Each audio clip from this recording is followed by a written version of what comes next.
1 Samuel, abra sua Bíblia lá. Primeiro livro de Samuel, capítulo 7.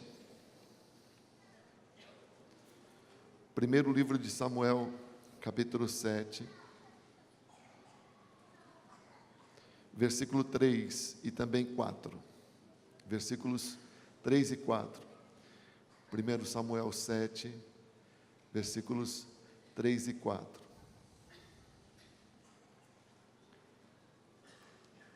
Diz assim a palavra do Senhor, o nosso Deus. E Samuel disse a toda a nação de Israel: se vocês querem voltar-se para o Senhor de todo o coração, se vocês querem voltar-se para o Senhor de todo o coração, livrem-se então dos deuses estrangeiros e das imagens de Astarote, e consagrem-se ao Senhor, e prestem culto somente a Ele, e Ele os libertará das mãos dos filisteus. Assim, os israelitas se livraram dos baalins, dos postes sagrados, e começaram a prestar culto somente ao Senhor. Que Deus nos abençoe diante da palavra do Senhor. Amém, amigos? Graças a Deus. O profeta Samuel está começando o ministério dele. E ele diz para Israel: se vocês querem o livramento do Senhor, se vocês querem a proteção do Senhor, se vocês querem, então vocês precisam se livrar de toda a idolatria que vocês têm no meio de vocês. Israel tinha a aliança com Deus de Abraão. Israel tinha os mandamentos que Deus tinha dado pela lei há mais de 200 anos, que Israel tinha, há mais de 300 anos que Israel tinha a lei, mas isso não livrava Israel do povo de Israel estar cheio de idolatria. Impressionante a nação que tinha recebido tão claramente a ordem de Deus de não ter ídolos, de não ter outros deuses. Pois o profeta diz: se vocês querem que Deus os abençoe, comecem se livrando da idolatria. E não é que a Bíblia diz que era cheio de idolatria.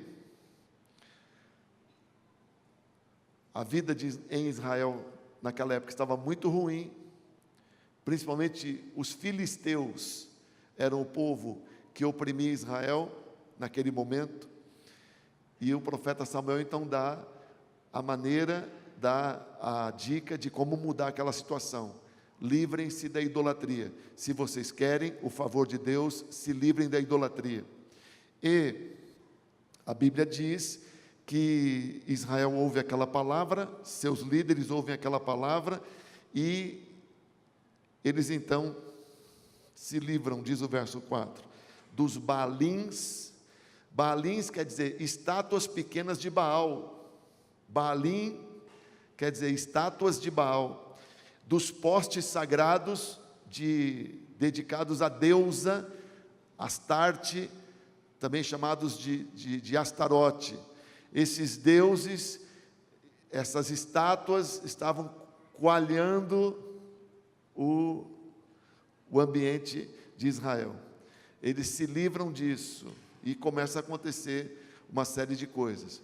Como pode o povo de Abraão, Isaque e Jacó? Como pode o povo que recebeu a palavra, os 10 mandamentos no Sinai, 300 anos depois, está cheio de idolatria? Onde eles aprenderam a idolatria?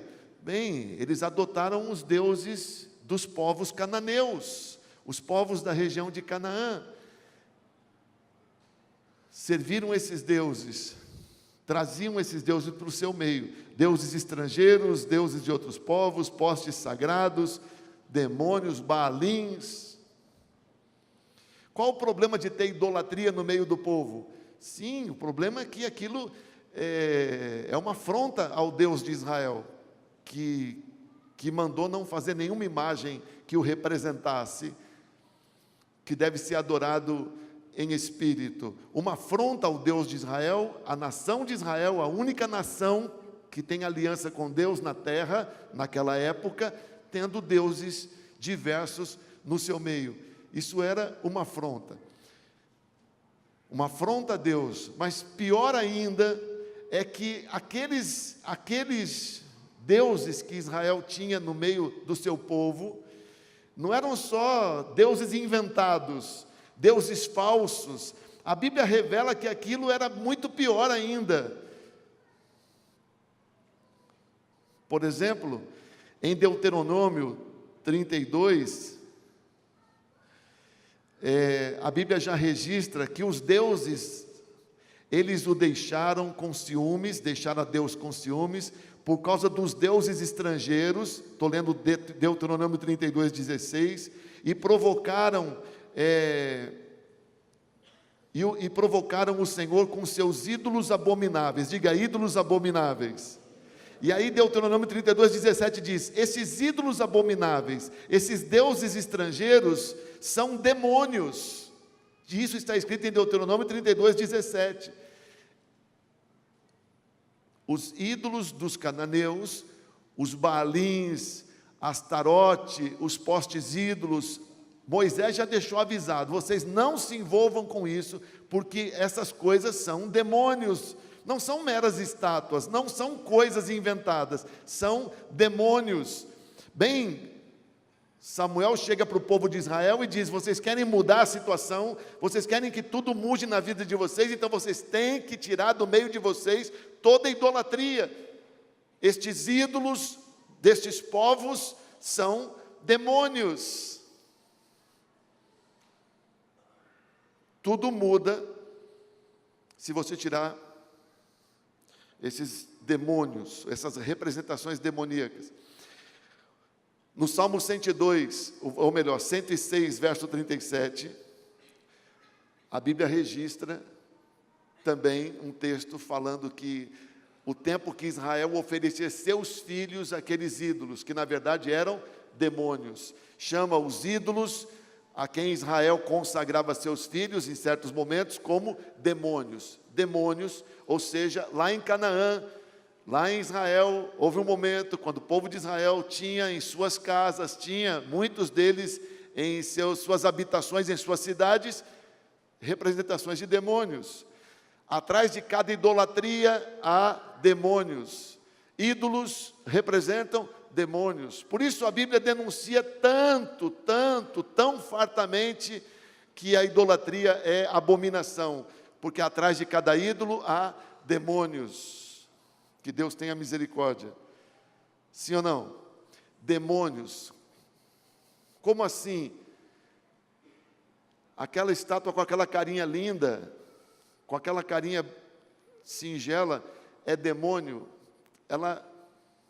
Quando você torna aquilo objeto de adoração, aquilo então abre um ponto de contato com demônios.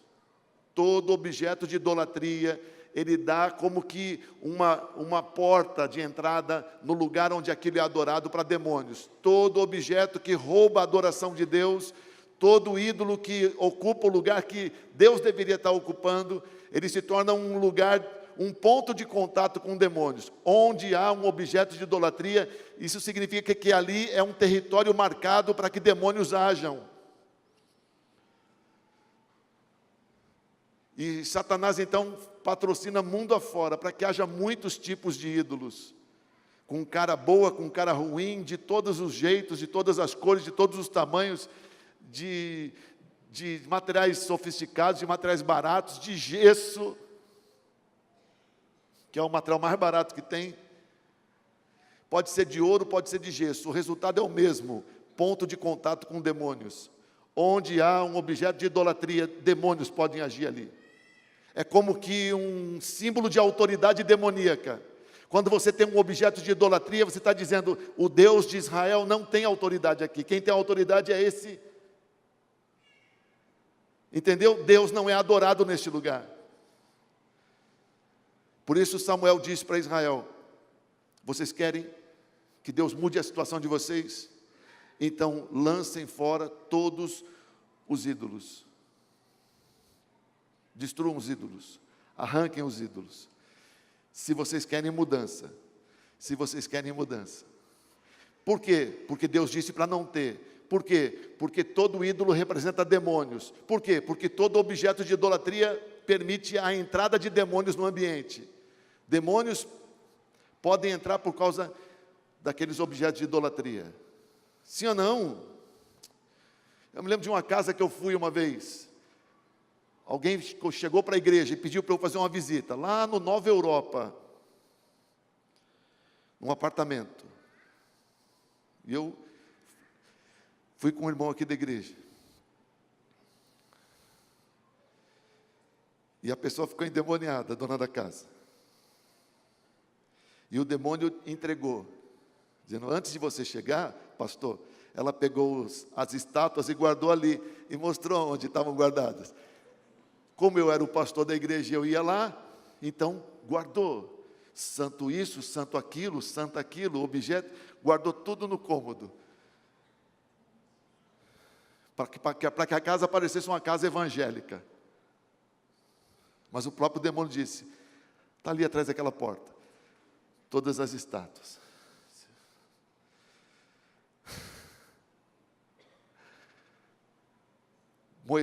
Samuel diz, quer mudança? Tira os ídolos. Quer mudança? Tira os ídolos. Quem é o teu Deus? Quer mudança? Tira os ídolos. Quer mudança? Tira os ídolos. A quem interessa a idolatria? Aos demônios. Porque um ídolo, ponto de contato. Onde tem o ídolo, é como que um sinal da autoridade do demônio que está atrás daquele ídolo.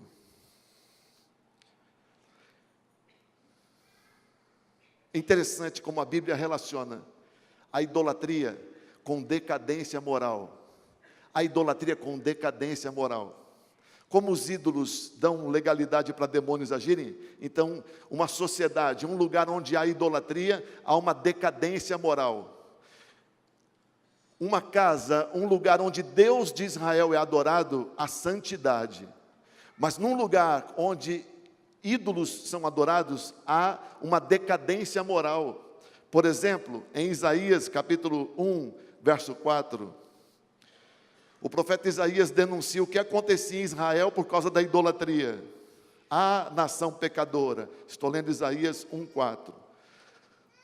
Povo carregado de iniquidade, raça de malfeitores, filhos dados à corrupção, abandonaram o Senhor, desprezaram o Santo de Israel e o rejeitaram. Note novamente o verso 4. Nação pecadora, povo carregado de iniquidade, raça de malfeitores, filhos dados à corrupção. Olha como o profeta relaciona a idolatria em Israel com malfeitos e corrupção. Porque vocês estão cheios de idolatria, vocês estão cheios de maus feitos e de corrupção. Engraçado, quem são as nações mais corruptas da terra? Parece que são as idólatras. Quanto mais idolatria num lugar, parece que mais violência. Quanto mais idolatria, mais malfeitos. Quanto mais idolatria, mais corrupção, mais roubo, mais abuso, mais injustiça, mais tudo de ruim. Mas quando Deus é adorado de verdade, santidade. Quando Deus é adorado de verdade, obediência. Quando Deus é adorado de verdade, o caráter de Deus prevalece nas vidas dos homens. Se você olhar Isaías, todos os profetas denunciam os pecados por causa da idolatria em Israel, todos. Você pode olhar todos os profetas e você vai ver que todos eles fazem uma lista de denúncias de pecados morais, fruto da idolatria. Idolatria é como que um portal que se abre para que os demônios ajam e conduzam as pessoas por um caminho de degradação.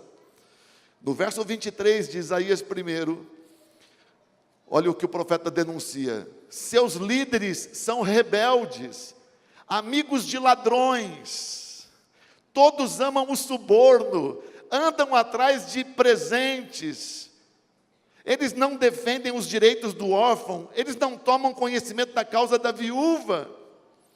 Líderes rebeldes, amigos de ladrões, amam o suborno, andam atrás de ganhos e não se importam com o bem de quem precisa. O profeta denuncia isso como sendo causa de idolatria no meio do povo. No capítulo 5 de Isaías, no verso 20, diz da inversão de valores. Por causa da idolatria, olha o que acontece no meio do povo de Israel. Chamam o mal de bem e o bem de mal. Fazem das trevas luz, das luz trevas. Do amargo doce, do doce amargo. Ai dos que são sábios aos seus próprios olhos e inteligentes à sua própria opinião. Por que que o profeta Samuel diz, quer mudar? Começa jogando fora os ídolos. Porque idolatria afronta Deus. Porque idolatria é ponto de contato com demônios. Porque atrás de cada ídolo há demônios que agem. Porque idolatria afasta a bênção de Deus. E porque a idolatria tem como efeito colateral degradação moral. Então quer se voltar, quer mudança, joga os ídolos fora e, disse o profeta Samuel, em 1 Samuel 7,3, busquem o Senhor de todo o coração. Você pode repetir isso? Busquem o Senhor de todo o coração. 1 Samuel 7,3, se vocês querem voltar-se para o Senhor de todo o coração, livrem-se dos deuses, dos ídolos. Voltar-se para Deus de todo o coração. Se o teu coração é todo do Senhor, não tem lugar para idolatria. Se o teu coração é todo do Senhor, não tem lugar para idolatria. Se o teu coração é todo do Senhor, não tem lugar para idolatria. Todo do Senhor. E com Deus é assim, é tudo ou nada. Ou você dá todo o seu coração, ou você não tem aliança com Ele. É tudo ou nada. É de todo o coração ou nada. Deus se vê no direito de querer o nosso coração inteiro. Deus não divide a sua glória. Ou Ele é o seu Deus, ou nada. Ou você não tem aliança com Ele. Não, mas eu preciso daquele ídolo para me ajudar em certa área da minha vida. Eu perco muitas coisas, então eu preciso de São Longuinho para me ajudar a encontrar as coisas. Não é São Longuinho que ajuda a pessoa a...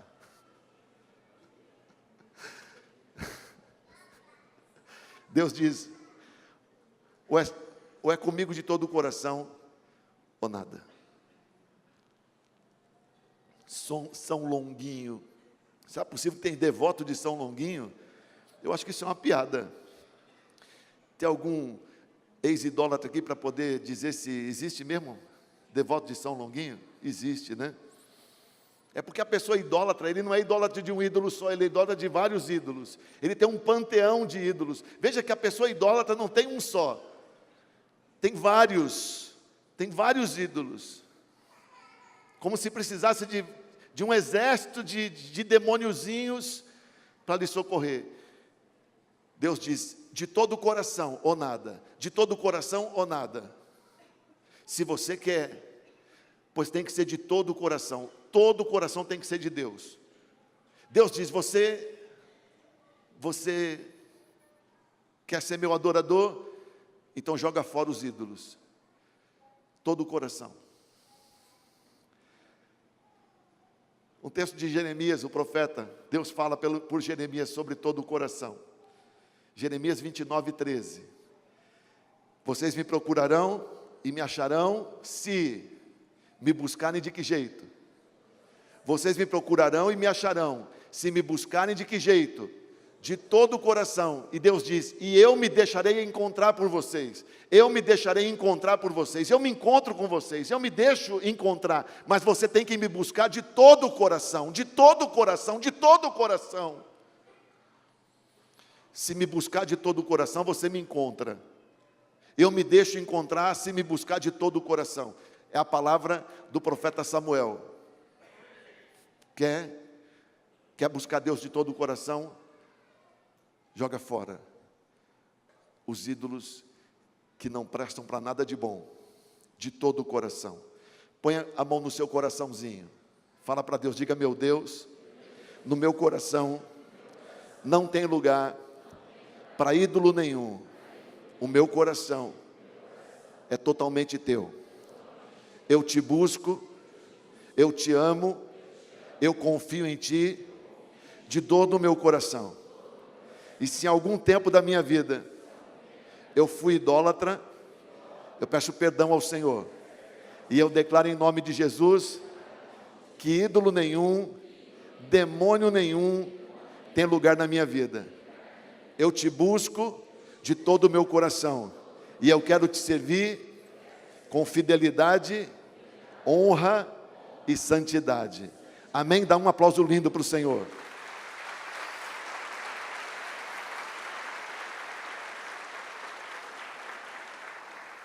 Ei, olha que oração linda que você fez agora. Samuel foi um profeta poderoso. Ele colocou Israel na rota. Quando ele se torna profeta, Israel está corrompido. Mas ele coloca Israel na rota. Uma pena que quando ele ficou velho, os filhos dele não tinham o mesmo comportamento dele.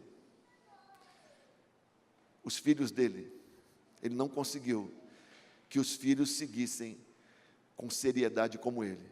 Mas enquanto Samuel foi profeta, Israel tinha um líder de excelência. Amigos, Samuel então faz essa reunião. O povo decide, os líderes decidem, o povo decide. E começa a quebrar tudo quanto era Baalim, estátua de Baal, deus da fertilidade e da imoralidade. Astarte, deusa da fertilidade e da imoralidade também, a esposa de Baal. Começam a eliminar tudo aquilo. Está uma maravilha. Todo mundo decidido, vamos servir o Deus de Israel, o Deus vivo. Vamos voltar para a palavra. Só que a Bíblia conta, no 1 Samuel 7, enquanto estava acontecendo a reunião com Samuel, os filisteus se organizaram para fazer um grande ataque contra Israel. Israel está decidindo voltar a ser santo. Israel está decidindo voltar a ser crente. Israel está decidindo servir o Senhor e só adorar o Senhor. Resolveram jogar fora os vínculos com os demônios, pois os filisteus se organizam para fazer um ataque terrível contra Israel. E declaram guerra. Surge uma guerra quando Israel está fazendo essa oração que você acabou de fazer. Uma guerra que ninguém tinha visto ainda, tão ruim. O inimigo se levantou. E aí, quem saiu daquele culto com Samuel pensou, meu Deus, vale a pena? Eu era idólatra, agora eu decido ser adorador do Deus de Israel de verdade. Olha o que acontece, uma guerra. Os filisteus estão vindo com tudo. Os filistinos estão vindo com tudo, os filistinos. Você viu o que as nações da terra fizeram com Israel? Você sabe que Israel tem um problema terrível hoje, que é a questão palestina. Israel não tem solução para os palestinos, nem os palestinos só veem como solução tomar Jerusalém ou expulsar Israel de lá, ou pegar metade do território. É uma confusão. Você sabe que os palestinos, eles são divididos entre eles. Há um grupo mais radical que quer acabar com Israel completamente. É tudo ou nada. E há um grupo mais razoável, que ocupa a Cisjordânia. Um governo deles na Cisjordânia, outro governo em Ramala, um governo em Ramala, outro governo em Gaza. Eles são divididos. Mas viu o que as nações da terra fizeram com Israel? Aqueles palestinos que estão em Israel, eles não são filisteus. O povo filisteu desapareceu. O povo filisteu desapareceu quando o Império Romano surgiu, eles foram diluídos. Não tem ninguém filisteu mais na terra. Pelo menos que saiba, eu sou descendente de filisteu. Aqui você tem italiano, polonês, lituano. Minha avó era lituana. Alguém sabe onde fica? Lituânia. Polonês, baiano. Tem... Mas não tem filisteu. Os filisteus sumiram. Mas você viu o que as nações fizeram, a ONU fez? O que as nações fizeram? Deram um nome para aquele povo que vive lá em Israel, naquela situação tão difícil, que não tem solução. Israel não tem o que fazer, não tem solução. Deram o nome para eles de palestinos. Eles não são filisteus, não tem nada a ver, eles só ocupam a cidade que era Gaza, era uma das 5 cidades grandes que os filisteus tinham, que ocupavam a parte litorânea de Canaã. Tinha 7 povos que moravam ali no território, 7 nações. Uma delas eram os filisteus, mas era a mais desenvolvida, a mais ferrenha, a que mais deu trabalho para Israel. Mas passaram, acabou, desapareceram. Mas aquele povo que vive lá recebeu o nome de filisteus. Palestino é o mesmo filisteu, é a mesma palavra, é o mesmo nome, a mesma nomenclatura. Porque biblicamente os filisteus eram os grandes inimigos de Israel. Então é como se continuassem lá, mas não são os mesmos. Você entendeu? É a mesma coisa que a ONU chamar a gente de Tupi-Guarani. Pô, a gente está morando aqui onde tinha Guarani. Tem até um time aí, não tem ainda o time? Desculpa, é que eu estou muito ligado à ponte. Esqueci que transmite ao vivo o culto. Claro que tem um ótimo time. Maravilhoso. Hein, amigos? Pois é, chamar a gente de Tupi-Guarani. Não é? Não temos... A gente ocupa o espaço que antigamente... Né, Nelsinho? Era ocupado por nações indígenas. Mas não somos os... Bem, mas naquela época estavam lá os filisteus originais. E agora Israel toma uma decisão, vamos nos livrar dos ídolos, vamos voltar para o Senhor, vamos voltar para o Senhor, vamos voltar para o Senhor. No exato momento, os filisteus se organizam e decidem fazer um grande ataque. E vão pegar Israel na volta do culto. E vão pegar Israel na volta da adoração. E vão pegar Israel no dia da consagração. Parece que o diabo quis mostrar que, está vendo, se livrou dos ídolos, quebrou os pontos de contato, para tentar convencer o povo de que é mau negócio você só querer servir a Deus. E se você ler o texto lá de 1 Samuel capítulo 7, 1 Samuel 7,7 diz que quando chega a notícia, os filisteus estão vindo nos atacar, todo Israel tremeu de medo. Naquele tempo os filisteus eram muito mais fortes que Israel. Todo Israel treme de medo. O que nós fizemos? E agora? E agora? E agora? E agora? E agora? Você imagina você hoje entregar sua vida para Jesus, você hoje dizer que não tem mais ídolo, você hoje decidir jogar fora aquele objeto de idolatria. Imagina você se livrar daqueles ídolos que sua família está arrastando com ela faz tanto tempo, e daqui a pouco chega uma notícia ruim. Parece que é uma retaliação, piorou a sua situação. Eu achava que tudo melhoraria na minha vida, mas chega uma notícia ruim. Eu quero dizer para você que se você romper com o diabo, ele vai ficar muito feroz e vai dizer impropérios, e vai fazer ameaças, e vai tentar se levantar contra você. Esse texto está aí para avisar a gente, olha, na hora que você romper e decidir se voltar de todo o coração para Deus, o diabo vai se levantar feroz, como se fosse um dragão. Você sabe que lá em Gênesis, o diabo é uma serpente. Em Apocalipse, ele já é um dragão. Porque, como é que ele vira de serpente para dragão?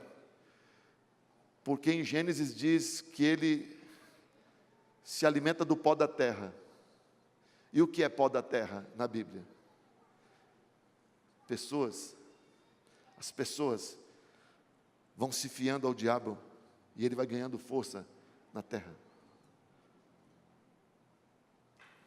Hoje ele é um dragão.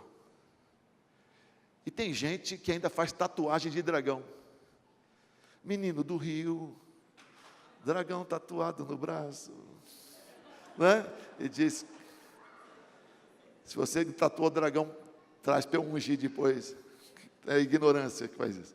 Mas acha bonito o dragão. Não, eu gosto do filme Caverna do Dragão. vou decorar a festa de aniversário do meu filho com dragõezinhos. Amigo, dragão é o capeta. Então os inimigos se levantam. Israel agora está com medo, dizendo: o que nós vamos fazer? Nós vamos mexer com o inimigo. Estava ruim, mas estava bom. Estava ruim, mas estava bom. Piorou tudo, piorou tudo. Quer dizer que se eu quebrar aqueles ídolos, quer dizer que se eu romper com o diabo, quer dizer que se eu decidir servir o Senhor, tudo pode piorar. Eu quero dizer para você que o diabo é especialista em provocar medo. O diabo é especialista em provocar medo. Sabe por quê? Porque medo é fé ao contrário. Medo é fé ao contrário. Medo é uma suspeita de que vai dar errado. Medo é uma desconfiança de que vai se dar mal. Medo é uma desconfiança de que vai sofrer. Entendeu? Fé ao contrário. Fé negativa. Medo é uma desgraça. Não é prudência. Não tem medo bom, tem prudência. Eu não vou pular daqui, não é porque eu tenho medo de cair, medo de altura. Não, é porque eu sou prudente. Na minha idade, se eu pular daqui, posso dar uma desconjuntada, não é mesmo? Então, prudência é fruto de sabedoria. Bem, agora Israel está com medo, do jeito que o diabo gosta. Filhos de Deus cheios de medo. Pois não é que a Bíblia diz que o Espírito Santo nos dá coragem? Pois a Bíblia diz que o Espírito Santo nos dá coragem. O apóstolo Paulo escreveu a Timóteo que o Espírito de Deus em nós é de coragem. Os discípulos de Jesus, cheios do Espírito Santo, tinham como resultado disso coragem. Ninguém mais tinha medo de morrer, ninguém mais tinha medo de diabo, ninguém mais tinha medo de demônio, ninguém mais tinha medo de romano, nem de judeu. Todos tinham coragem. Estão com medo, do jeito que o inimigo gosta. Ai, meu Deus do céu, o que aconteceu? Bem, mas aí Samuel aproveita para dar uma lição para o povo. Verso 10 diz que o profeta Samuel diz para o povo: o que nós vamos fazer? O inimigo está vindo feroz, mais forte do que nunca. Eles vêm com as suas ferramentas. Você sabe que os filisteus fizeram com que Israel não tivesse ferreiros. Israel não tinha armas de ferro porque os filisteus não deixavam. As armas de Israel eram de materiais arcaicos, porque o ferro, os filisteus impediam Israel de usar, nem para ferramentas agrícolas. Então vêm os filisteus com as suas armas, com seus exércitos. O que Samuel diz? Se você olhar o verso 10, Samuel diz assim: primeira coisa que nós vamos fazer, holocausto, diga holocausto.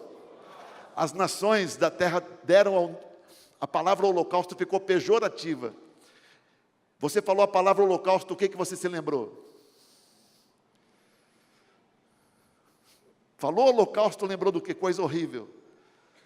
Se lembrou de uma coisa horrível, das mais horríveis que a humanidade já produziu. E na Bíblia o holocausto é adoração. Holocausto é sacrifício de louvor. Uma oferta 100% para Deus. Holocausto é uma oferta de louvor, de adoração.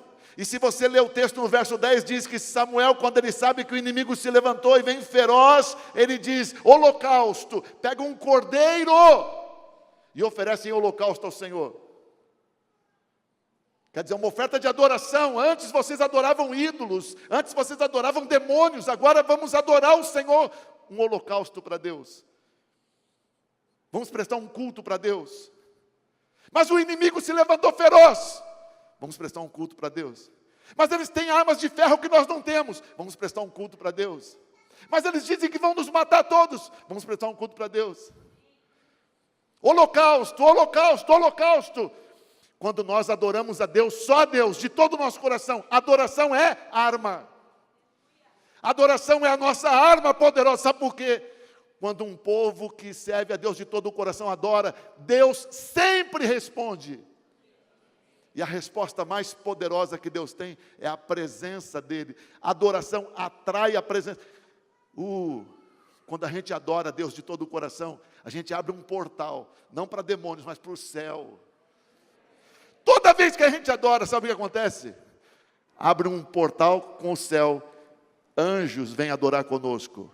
Num lugar onde um povo de Deus adora de todo o coração, anjos adoram juntos. E Deus responde à adoração. Então Samuel, quando ele sabe que os filisteus vêm, o que ele faz? Holocausto, um cordeiro. Vamos adorar o Senhor. E adora. Adoração. Olha o verso 10. Enquanto Samuel oferecia o holocausto, os filisteus se aproximaram para combater Israel. Os filisteus se aproximaram. E estava rolando uma adoração. E olha o que aconteceu, que coisa mais linda. Naquele dia, porém, o Senhor trovejou com fortíssimo estrondo contra os filisteus. E os colocou em pânico. E foram derrotados por Israel naquele dia, os filisteus, como nunca antes tinham sido. Sabe o que aconteceu? Os filisteus se aproximavam de Gaza, algumas dezenas de quilômetros. Mas estava rolando um culto de conciliação, de reconciliação de Israel com Deus. E em resposta ao culto, Deus fez uns barulhos no céu tão poderosos que nunca se tinha ouvido naquela terra. Deus fez trovões em cima, é o que está escrito, trovões em cima dos filisteus, que os filisteus ficaram apavorados. Deus trovejou, trovões. Ontem teve uma tempestade aqui em Campinas, com muito trovão, mas isso não acontece em Israel. Você está acostumado a ouvir trovão e relâmpago aqui, quando vem essas tempestades, mas em Israel nunca aconteceu uma tempestade como ontem aqui aconteceu, não tem isso lá. As chuvas em Israel não são exatamente assim, como a gente viu aqui ontem, até inundou a casa de uma moça da igreja, Thaís, que Deus a abençoe, e ajude a família dela a encontrar uma casa para poder se mudar, porque uma casa aqui da rua em frente à igreja, a inundação varreu a casa, estragou todos os livros da Thaís, coitadinha, faz direito na faculdade. Quando eu passei lá, eu passei em frente à casa dela, ela veio falar para mim, apóstolo, perdi todos os meus livros. Achei interessante que ela não falou de roupa, nem de maquiagem, lamentou dos livros, coitadinha. Que Deus a abençoe, não é mesmo? Permita que ela recupere os seus livros, não é? Amigos, trovões. E os filisteus tremeram na base, porque eles viram que aqueles trovões não eram trovões como os de ontem. Era Deus, o Deus de Israel se movendo, o Deus de Israel se mostrando, o Deus de Israel se incomodando com o seu povo. Resposta da adoração de Israel, que decidiu jogar fora os ídolos. Então Deus respondeu, porque estava havendo adoração. E os filisteus perceberam, esse barulho que vem do céu não é chuva, esse trovão é o Deus deles se movendo. Ficaram em pânico e foram derrotados. E aí naquele dia foi levantado um monumento, que todos nós já ouvimos falar, Ebenezer. Quem já ouviu essa palavra? Ebenezer. Tem gente que tem nome Ebenezer. O reitor do seminário que eu estudei, pastor Ebenezer Soares Ferreira. Ebenezer. Ebenezer foi o nome que foi declarado sobre uma pedra naquele dia. Samuel disse, no dia da vitória de Israel sobre os filisteus. E durante a vida de Samuel, os filisteus não se atreveram mais a atacar Israel. Enquanto Israel foi fiel ao Senhor, não teve mais ataque. Ebenezer significa, o Senhor nos ajudou. O Senhor nos ajudou. Até aqui o Senhor nos ajudou. Ebenezer quer dizer, a pedra da ajuda. Ebenezer, porque até aqui o Senhor nos ajudou. Quando você serve a Deus de todo o seu coração, ainda que o inferno inteiro se levante contra você, Ebenezer, o Senhor se põe em nosso favor. Ainda que todos os demônios se levantem contra você, tentando provocar medo em você, Se você busca o Senhor de todo o seu coração, se você adora o Senhor, Ebenezer, o Senhor se levanta em nosso favor, amém ou não amém? E quando Deus fala, a palavra de Deus é como o som de muitas águas, é como trovões. A Bíblia diz que a voz de Deus é como o som de muitas águas, como trovões. Quando Deus falou, esse é meu filho amado em quem tenho prazer, parecia que eram trovões. A voz de Deus é muito poderosa, parecem trovões. Que trovões são esses? É Deus dizendo, não ponha a mão nos meus adoradores, não é mesmo?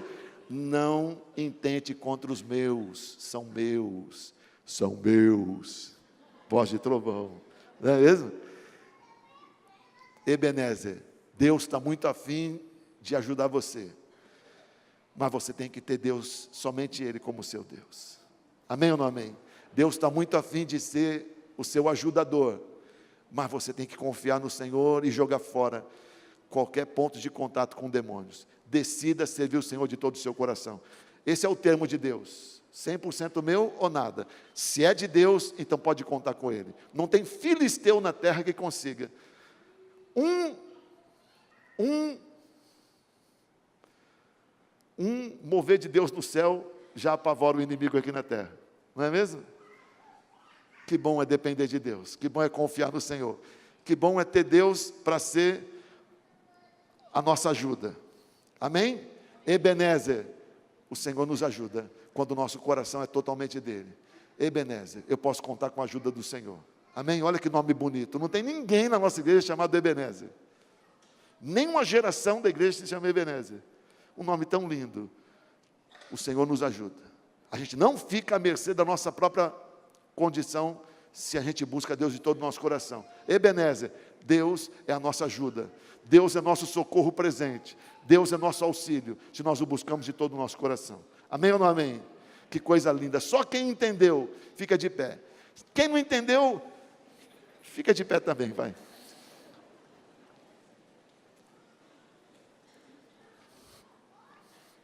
Um pouco pelo menos você entendeu.